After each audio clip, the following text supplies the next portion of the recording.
Blackwater, en RDC. Des mines au champ de bataille. Ancien militaire américain, proche de Donald Trump et fondateur de la sulfureuse société militaire privée, Blackwater, Erik Prince refait surface en République démocratique du Congo, RDC.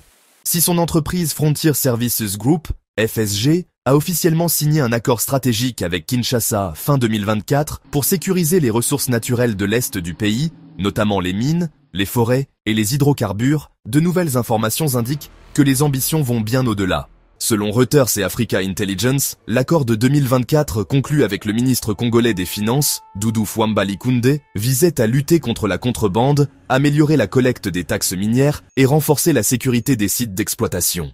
Mais la situation sécuritaire à l'est du pays, dominée par les affrontements avec le groupe rebelle M23, soutenu par le Rwanda, a radicalement changé les priorités. Va-t-on vers un nouvel accord militaire ? D'après plusieurs sources crédibles, un nouvel accord est actuellement en négociation entre la RDC et Blackwater pour élargir la mission de la société d'Erik Prince au domaine strictement militaire. Objectif : appuyer les forces armées congolaises, FARDC, non seulement pour contenir les attaques du M23, mais aussi reprendre les territoires occupés dans l'éventualité où le processus de paix signé récemment à Washington échouerait. Selon ces mêmes sources, l'administration Trump, qui soutient activement Erik Prince, pousse pour un rôle accru de Blackwater dans la stabilisation de l'Est congolais, au nom des intérêts stratégiques américains dans la région. Les tensions montent. Des rapports récents indiquant que la RDC a commencé à masser environ 6000 soldats à Kalemi, dans la province du Tanganyika. Une partie de ces troupes est redéployée vers Uvira, ville stratégique au bord du lac Tanganyika, pour prévenir une éventuelle attaque des rebelles du M23 et des troupes rwandaises. Tout laisse penser que Kinshasa prépare une solution militaire, si la voie diplomatique échoue.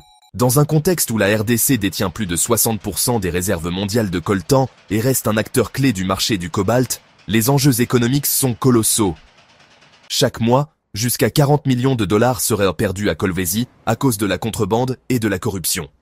Face à cette hémorragie et à l'insécurité, le gouvernement congolais semble prêt à jouer une carte risquée en s'appuyant sur un acteur controversé comme Erik Prince. Officiellement, le président Félix Tshisekedi assure que les ressources de la RDC ne seront jamais bradées. Mais l'implication croissante d'intérêts américains à travers Blackwater et le soutien de l'administration Trump pose de nouvelles questions sur la souveraineté et l'avenir du contrôle des ressources congolaises. Ce qui avait commencé comme une mission de sécurisation minière pourrait bientôt évoluer vers une opération militaire à grande échelle, impliquant l'un des mercenaires les plus puissants et les plus controversés de la planète, dans l'un des conflits les plus complexes d'Afrique centrale.